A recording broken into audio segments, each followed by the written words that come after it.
நீங்க American citizen ஆகணும்னு நாங்க விரும்புறோம். அந்த ஷேடோ பிரசன்ஸ் மெதுவா கண்களை திறக்குது. அந்த நேரத்துல அந்த இடத்துக்கு ஒருத்தன் வந்து நின்னுட்டு இருக்கான். வேற யார்? இவ்வளோ சீக்கிரமா இந்த இடத்துக்கு யாருமே வந்ததில்ல. ஆனா நீ வந்துட்டு ஜின்வு உடனே ஆரம்பிங்க. அப்படியே ஒரு ஃபோக்கஸ் போட்டுட்டு மறுபடியும் டபுள் டஞ்சனை காமிக்கிறாங்க. இப்போ இந்த எபிசோட்ல ஜேஜு ஐலாண்ட் ரெய்ட் முடிஞ்சதுக்கப்புறம் ரிப்போர்ட்டர்ஸ் எல்லாரும் ஒரு இடத்துல கூட்டமாக நின்றுட்டு எதுக்காகவோ வெயிட் பண்ணிட்டு இருப்பாங்க. என்னடான்னு பார்த்தா நம்ம ஹீரோ சங் ஜின் வூ ஜேஜு ஐலாண்ட் ரெய்டில் இறந்து போன பேக்யூனோட ஃப்ரெண்டை மீட் பண்ண தான் அவனோட கெப்பரேட்டுக்கு வந்திருக்கான். ஜேஜு ஐலாண்ட் ரெய்ட் அஃபீஷியலி முடிஞ்ச அந்த நிமிஷத்துலேருந்தே உலகம் முழுக்க அதை பற்றி டாக் வெடிச்ச மாதிரி பரவ ஆரம்பிச்சிச்சு. அதுக்கு மேலே ஹீரோ ஃபைட் பண்ணதை பார்த்த உலகத்தில் இருக்க ஹண்டர்ஸ் எல்லாருமே லிட்ரலி ஷாக் ஆயிட்டு இருந்தாங்க.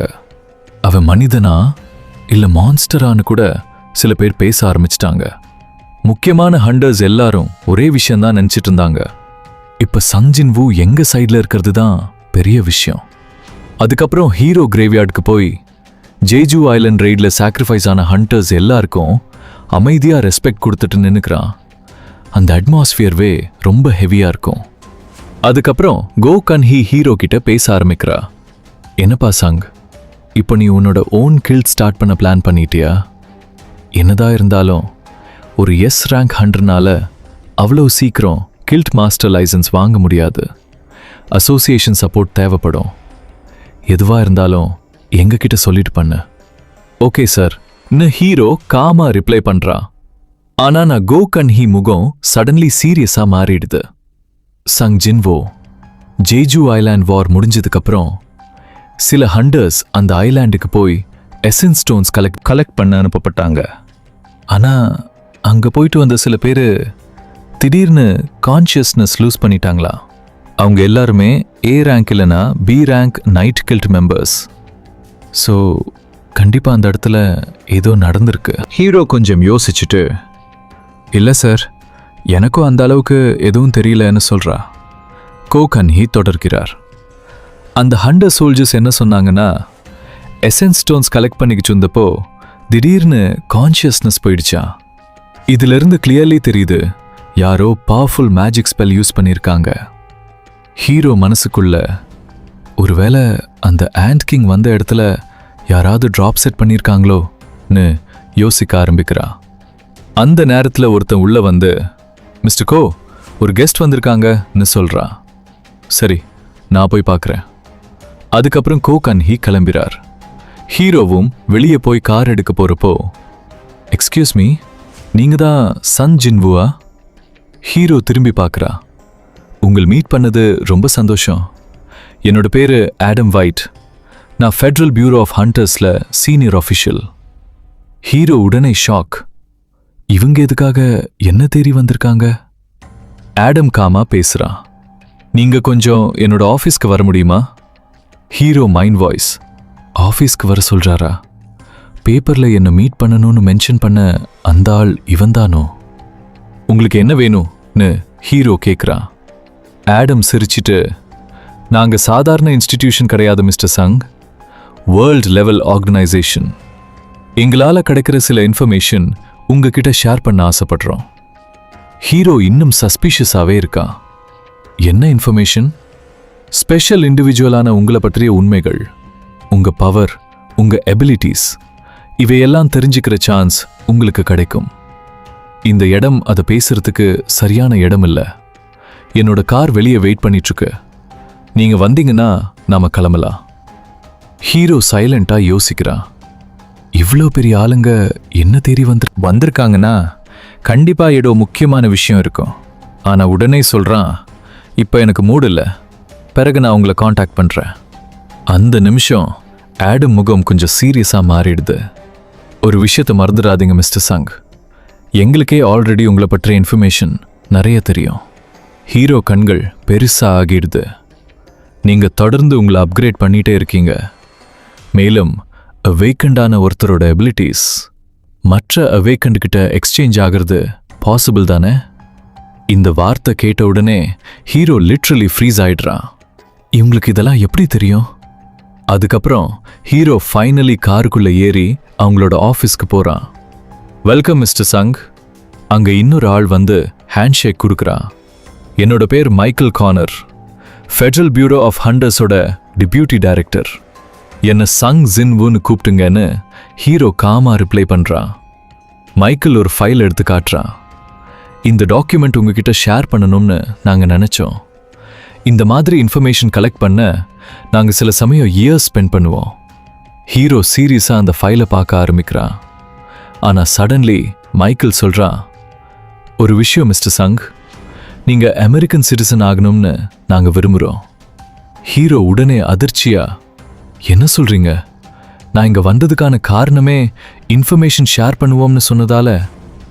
அதுக்கப்புறம் ஹீரோ நேரடியாக கேட்குறான், அவாக்னட் ஆனவங்களால மற்ற அவாக்னட்டோட எபிலிட்டிஸ் எக்ஸ்சேஞ்ச் பண்ணி ஸ்ட்ராங்கர் ஆக முடியுமாமே, அது உண்மையா?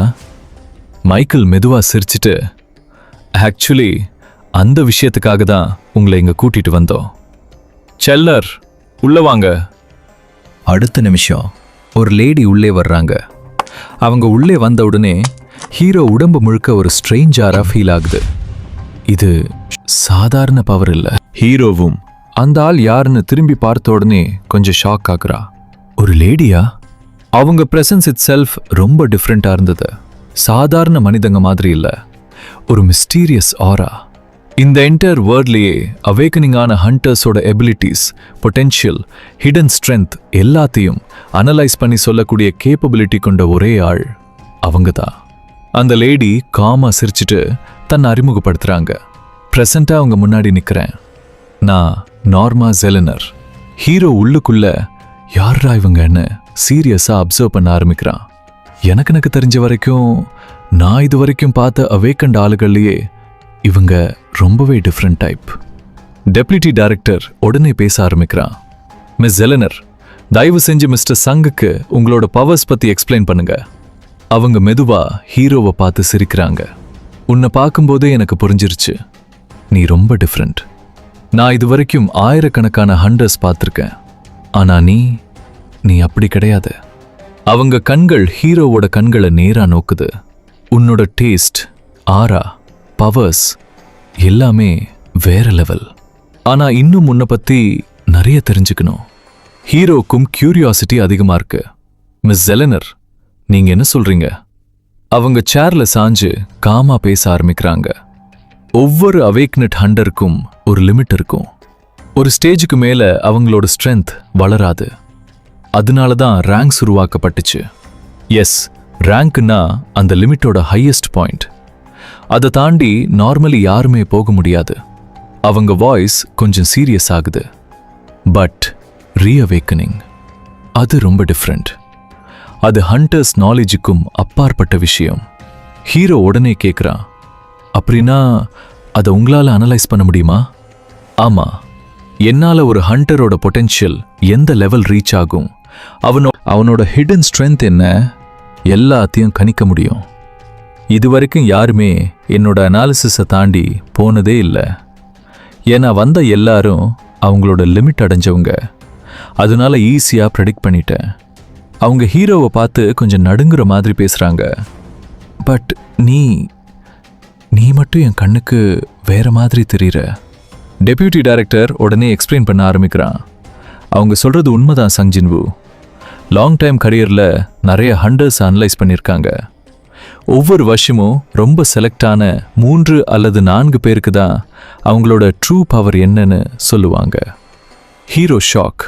என்னது, அவ்வளோ ரேரா? அவன் மனசுக்குள்ள ரொம்ப எக்ஸ்ட்ராடினரி பவர். நார்மா ஜெலினர் தொடர்றாங்க. ஒவ்வொரு ஹண்டருக்கும் ஸ்ட்ரென்த், டேலண்ட், பொட்டென்ஷியல் எல்லாம் வேற. நான் அனலைஸ் பண்ண வரைக்கும் பெரும்பாலான ஹண்டர்ஸ் ரீவேக்கனிங் பிறகு கூட 20 முதல் 30% வரை தான் இன்க்ரீஸ் ஆகுறாங்க. ஹீரோ உடனே உள்ளுக்குள்ள யோசிக்க ஆரம்பிக்கிறான். 20 இல்லைன்னா 30? அடடா, ரொம்ப கம்மி. இப்பதான் விஷயம் புரியுது. இதனால தான் டாங்ஸு அமெரிக்கா வந்தான். இவங்க அனலைஸ் பண்ணி அவனோட பொட்டென்ஷியல் சொல்லியிருப்பாங்க. அதை நம்பி சவுத் கொரியாவை விட்டுட்டு அமெரிக்காக்காக வேலை பார்க்க ஆரம்பிச்சிருப்பான். யாரா இருந்தாலும் இப்படி ஒரு ஆப்பர்ச்சுனிட்டியை ரிஜெக்ட் பண்ண மாட்டாங்க. ஹீரோ சஸ்பீஷியஸா கேட்குறான், இந்த பவர்ஸ் அனலைஸ் பண்றதுல உங்களுக்கு என்ன லாபம்? டெப்யூட்டி டைரக்டர் சிரிக்கிறான், அவங்களுக்கு பர்சனலா எந்த லாபமும் கிடையாது, ஆனா எங்களுக்கு பெனிஃபிட் இருக்கு. மிஸ் ஜெலினர் அனலைஸ் பண்ண ஹண்டர்ஸை நாங்கள் ஃபெடரல் ஹண்டர்ஸ் அசோசியேஷன் சார்பாக ரெக்ரூட் பண்ணுவோம். Top salary, luxury properties, special contracts. அதனால தான் இது உங்களுக்கான கிஃப்ட். ஹீரோ மனசுக்குள்ள கிஃப்டா இல்லை ட்ராப்பா? டிபியூட்டி டைரக்டர் இன்னும் டெம்ப்ட் பண்ண ஆரம்பிக்கிறான். மிஸ்டர் ஷான், உங்கள் பொட்டென்ஷியல் அதிகமாக இருந்துச்சுன்னா அமெரிக்கா உங்களுக்கு அன்இமேஜினபிள் வெல்த் கொடுக்கும்.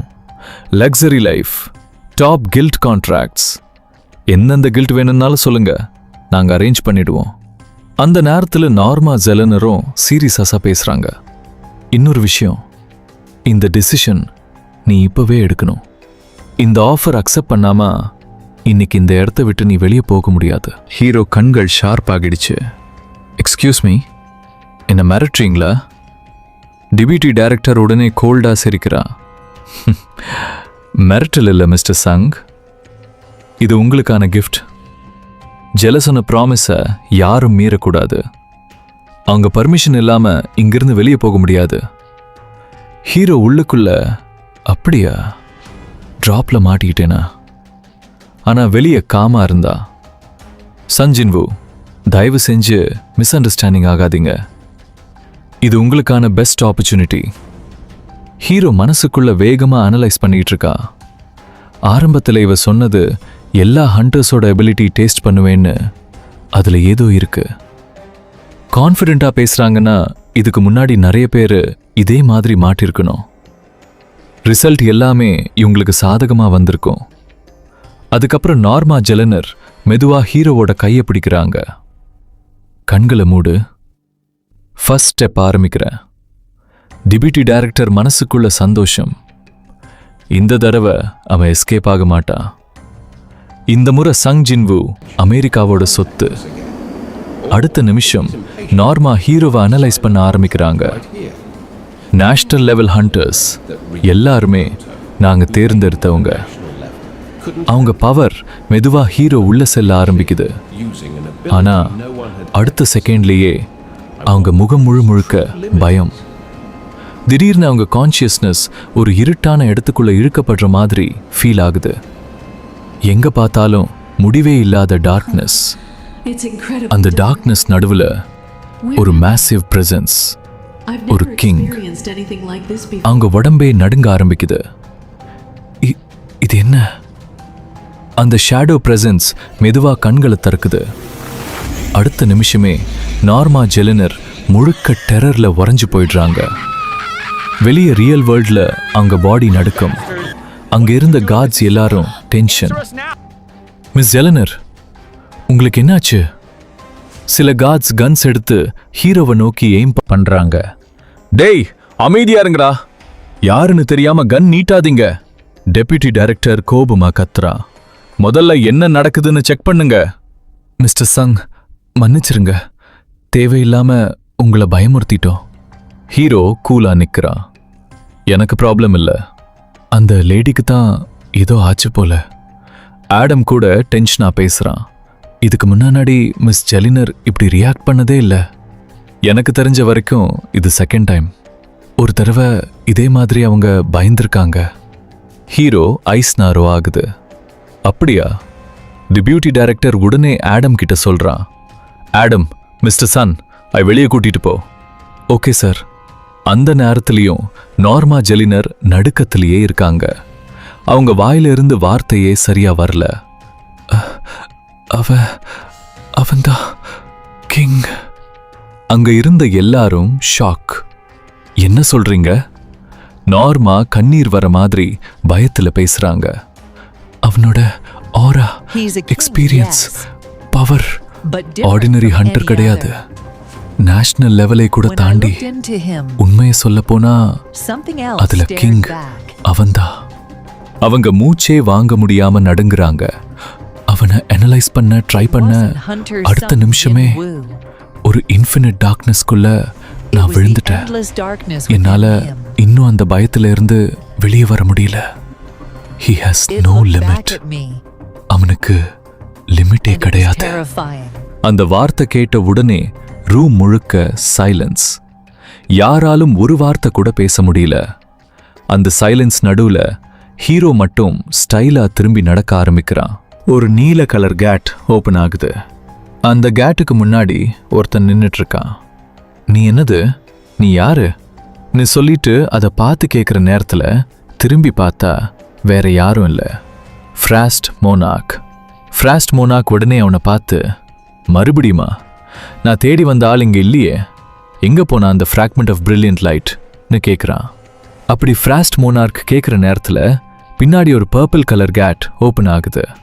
உடனே ஃப்ராஸ்ட் மோனாக், நீங்கள் வந்ததுக்கான காரணம் என்ன யோகமாண்ட்னு கேட்குறான்.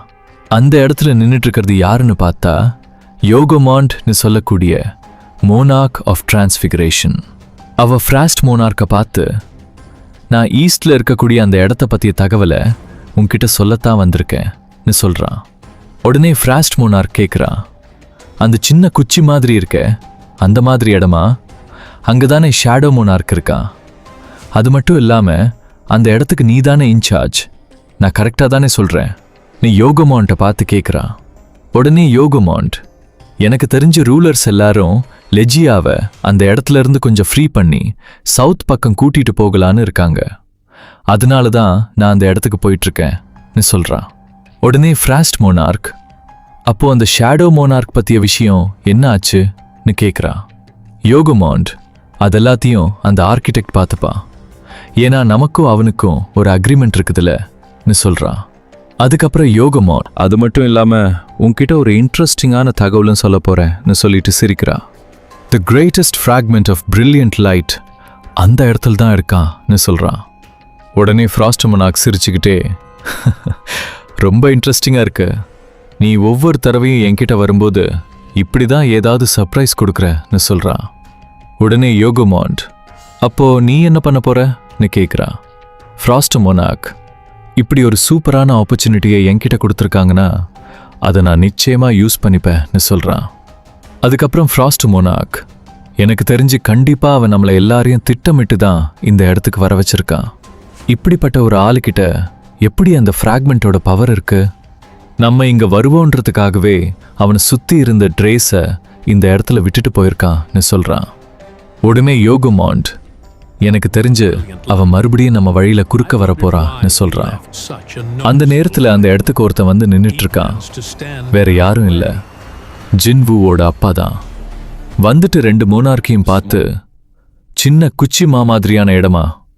நீங்க சவுத் கொரியாவை பத்தி தானே பேசுறீங்கன்னு கோபமா கேட்கிறார். உடனே ஃப்ராஸ்ட் மோனார்க் சிரிச்சுக்கிட்டே, நீ யாருன்னு கேட்கிறான். யோகமாண்ட் உடனே, நமக்கு இப்படி விளையாடுறதுக்கான நேரம் இல்லை, சின்ன புள்ள மாதிரி விளையாடாம முதல்ல இங்கிருந்து கிளம்பலாம்னு சொல்லிட்டு அவ வந்த கேட்டுக்குள்ளேயே திரும்ப போயிடுறான்.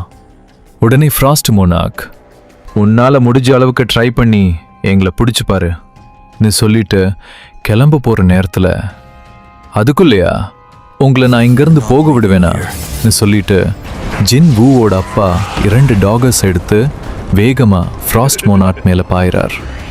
உடனே ஃப்ராஸ்ட் மோனார்க் அந்த இடத்துல ஒரு ஐஸ் பேரியர் உருவாக்கி அந்த அட்டாக்கை தடுத்துறான். அப்படியே சீன் கட் பண்ணி பார்த்தோம்னா ஜின்வூ ரெட் கேட்டுக்குள்ள போன அந்த இன்சிடென்ட்டை காமிக்கிறாங்க.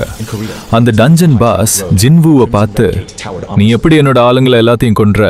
முதல்ல உன்னை பார்த்து நான் ஒரு விஷயம் சொல்லணும். நான் உன்னை பார்த்து ரொம்ப இம்ப்ரெஸ் ஆயிட்டேன். இவ்வளோ சீக்கிரமா இந்த இடத்துக்கு யாருமே வந்ததில்ல, ஆனா நீ வந்துட்டு. அது மட்டும் இல்லாம எங்களோட மொழியையே நீ பேசுற. இருந்தாலும் இதை தாண்டி உன்னால போக முடியாதுன்னு சொல்றான். அதுக்கு பிறகு அந்த டஞ்சன் பாஸ் கோபமா, என்னோட ஆளுங்க உன்னை சுத்தி மறைஞ்சிருக்காங்கன்னு சொல்றான். ஜின்வூ அவனை பார்த்து சிரிச்சுக்கிட்டே, காமெடி பண்ணாத, எல்லாரும் வெளியே வாங்கன்னு சொல்றான். ஜின்வூவோட ஷேடோஸ் எல்லாரும் அவனை சுத்தி இருந்த எதிரிகளை கொட்டி கொண்டு வந்து அவங்கள எல்லாரையும் தூக்கி வீசுறாங்க. அதுக்கு பிறகு அந்த டஞ்சன் பாஸ் கிட்ட ஒருத்தனோட தலையே தூக்கி வீசுறாங்க. உடனே டஞ்சன் பாஸ், என்னாச்சுன்னு அதிர்ச்சியா கேட்குறான். உன்னை நான் சும்மா விட மாட்டேன்னு சொல்றான். ஜின்வூ உடனே ஆரம்பிங்கன்னு சொல்றான். அடுத்த நிமிஷமே எல்லா ஷேடோஸும் அவனை தாக்க பாயறாங்க. The monsters were paralyzed with fear. They hadn't expected such overwhelming might. Two bold monsters lunged toward me, aiming to strike me down, but before they could reach me, the massive shadow beast tank burst from behind and crushed them. You damn bastard! How dare you defy me! Then Beru and Igris stormed him together, slashing his limbs with இந்த ஃபைட்டோட கடைசி நேரத்துல பெரு அந்த dungeon பாஸோட ஒரு கையை வெட்டுறான். devastating spell, இக்ரிஸ் ஒரு காலை வெட்டுறான். smashing the centaur down into the earth. அதுக்கு பிறகு டஸ்க் தன்னோட உருவத்தை பெருசாக்கி கிராவிட்டி ஆக்சிலரேஷன் சொல்லக்கூடிய ஒரு டெக்னிக்கை யூஸ் பண்ணி அந்த டஞ்சன் பாஸை தரையோட சேர்த்து நசுக்கிறான். ஜின்வு அப்படியே நடந்துட்டு வந்து, நான் உன்கிட்ட சில கேள்விகள் கேட்க போறேன், அதுக்கு நீ சரியான பதில் சொன்னா உன்னோட சாவு வலி இல்லாம இருக்கும்னு சொல்றா. வழக்கம் போல ஜின்வுக்கு ஏதாவது முக்கியமான தகவல் தெரிய வரும்போது சிஸ்டம் கிரிச் ஆகும்ல, அதே மாதிரி இந்த இடத்துலயும் ஆகுது. ஜின்வு உடனே அந்த டஞ்சன் பாஸை முடிச்சிட்டு, மறுபடியும் என்னால எந்த தகவலையும் கலெக்ட் பண்ண முடியல, வழக்கம் போல இந்த சிஸ்டம் வந்து குறுக்க வந்துட்டே இருக்கு, இருந்தாலும் பரவாயில்ல, காலம் போக போக இதை பத்தி நான் கண்டிப்பா தெரிஞ்சுப்பேன் என்ன சொல்றான். அதுக்கு பிறகு அவன் இன்வென்ட்ரியிலிருந்து ஒரு சாவியை எடுக்கிறா. அப்போதான் அந்த இடத்துல ரிவீல் பண்றாங்க, ஜேஜு ஐலண்ட்ல ஜின்வு 100வது லெவல் ரீச் பண்ணதுக்காக அவனுக்கு ஒரு ரிவார்ட் கிடைச்சிருக்கு. அந்த ரிவார்ட்ல இருந்த கர்ஸ்ட் ரேண்டம் லூட் பாக்ஸ்ல இருந்து இந்த சாவி கிடைச்சிருக்கு. இந்த சாவி எதுக்குன்னா வேற எங்கேயும் இல்ல, டபுள் டஞ்சனுக்கு தான். ஜின்வு அந்த கீயை பார்த்துட்டு அவனுக்குள்ளேயே, இந்த கீ என்ன டபுள் டஞ்சனுக்கு கூட்டிட்டு போகுதா? நான் அந்த இடத்தை எப்படி மறக்க முடியும்? நினைச்சாலும் மறக்க முடியாது என்ன சொல்றான். இந்த சிஸ்டம் மறுபடியும் என்ன அந்த இடத்துக்கே கூட்டிட்டு போகுது.